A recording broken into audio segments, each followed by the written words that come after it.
7 মাস যাবত আমি monetisation setup পাইছি এবং মনিটেশন পেয়ে গেছি। 7 মাস হয়ে গেছে। তো প্রিয় বন্ধুগণ, এই 7 মাসে আমি মনিটেশন পাওয়ার পরে কত টাকা ইনকাম করলাম এবং সেই টাকা দিয়ে আমি কি করব, আজকে সেই বিষয়ে আমি আলোচনা করব এবং আপনাদেরও পরামর্শ নিব যে 7 মাসের ফেসবুকের ইনকাম দিয়ে আমি কি করতে পারি, কি করলে ভালো হয় এবং কি কি করার দরকার। তো সেই পরামর্শ আপনারা দিবেন।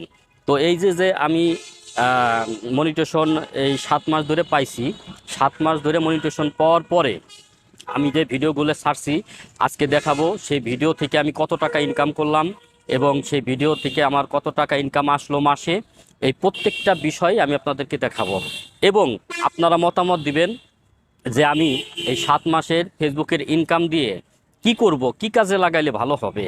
ফ্ল্যাট কিনবো নাকি গাড়ি কিনবো, না কোন কাজটা করলে ভালো মনে হয়, বা সেই পরামর্শটা আপনারা আমাকে দিবেন। তো আমি স্ক্রিনে দেখাবো আমার এই 7 মাসে কত টাকা ইনকাম হয়েছে। তো স্ক্রিনে দেখার পরে আপনারা মতামত দিবেন এবং তার আগে আমি একটা কথা বলি যে আমার ভিডিওটা আপনারা একটু শেয়ার করে দিবেন। কারণ ভিডিওটা যদি আপনারা শেয়ার না করেন, তাহলে মানুষের কাছে যদি না পৌঁছায়, তাহলে আমার ইনকাম বাড়বে কি করে বলেন। তো এই কারণেই আমার ভিডিওটা বেশি বেশি শেয়ার করে দিবেন যারা আমার শুভাকাঙ্ক্ষী আছেন। আসলে আমার তো অনেক ফ্রেন্ড, অনেক বন্ধু বান্ধব, অনেক ভালো লাগার ভালোবাসার মানুষ, কিন্তু আমি যে ভিডিওগুলো ছাড়ি তাদের কাছ থেকে কিন্তু কোনো শেয়ার পাই না। এর কারণটা আমি বুঝতে পারলাম না। কারণ তারা কি আসলে আমাকে ভালোবাসে নাকি ভালোবাসে না। তো এই কারণেই আমি আজকে এই ভিডিওতে দেখাবো যে এই 7 মাসে মনিটেশন পাওয়ার পরে আমি কত টাকা ইনকাম করলাম এবং কত টাকা আমার ইনকাম আসলো।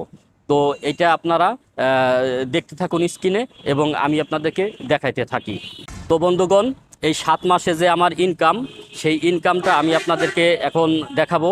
স্ক্রিনে আপনারা দেখতে পারবেন যে কোন মাসে কত টাকা ইনকাম করলাম। তো 31শে অক্টোবর থেকে আমার ইনকাম শুরু হয়েছে। তো তখন থেকে যখন আমার ইনকামটা শুরু হয়, তখন আমি প্রথম মাসে পাই 5 সেন্ট এবং তারপরে 30শে নভেম্বর তখন আমি দ্বিতীয় মাসে পাই 12 সেন্ট এবং 31শে ডিসেম্বর তখন আমি পাই 2 সেন্ট এবং 31শে জানুয়ারি তখন আমি পাই 1 সেন্ট। 31শে জানুয়ারি আবারও আমি একটা ভিডিও থেকে পাই 8 সেন্ট এবং এই 8 সেন্ট পাওয়ার পরে আমি 29শে ফেব্রুয়ারি 2024 আইসে পাই 1 সেন্ট এবং আমি 31শে মার্চে আইসে পাই 3 সেন্ট। এই মোট হইতেছে আমার ইনকাম। তো এখানে আমি যা ইনকাম করছি তা আমি পার্ট বাই পার্ট বলে দিলাম এবং ভিডিওর স্ক্রিনেও দেখাই দিলাম।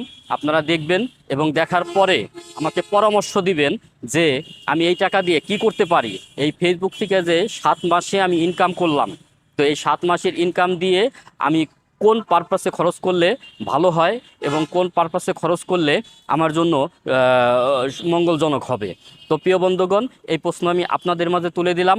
অবশ্যই আপনারা লাইক কমেন্ট শেয়ার করবেন, কারণ কমেন্ট করে জানাবেন আমাকে যে এই অর্থটা আমি কিভাবে খরচ করব এবং লাইক করতে ভুলবেন না, আমার ভিডিওটি শেয়ার করতে ভুলবেন না। এটি আমার সকল ভালো লাগার মানুষের কাছে অনুরোধ যে আমার ভিডিওগুলো একটু শেয়ার করে দিবেন। সকলে ভালো থাকবেন, ধন্যবাদ।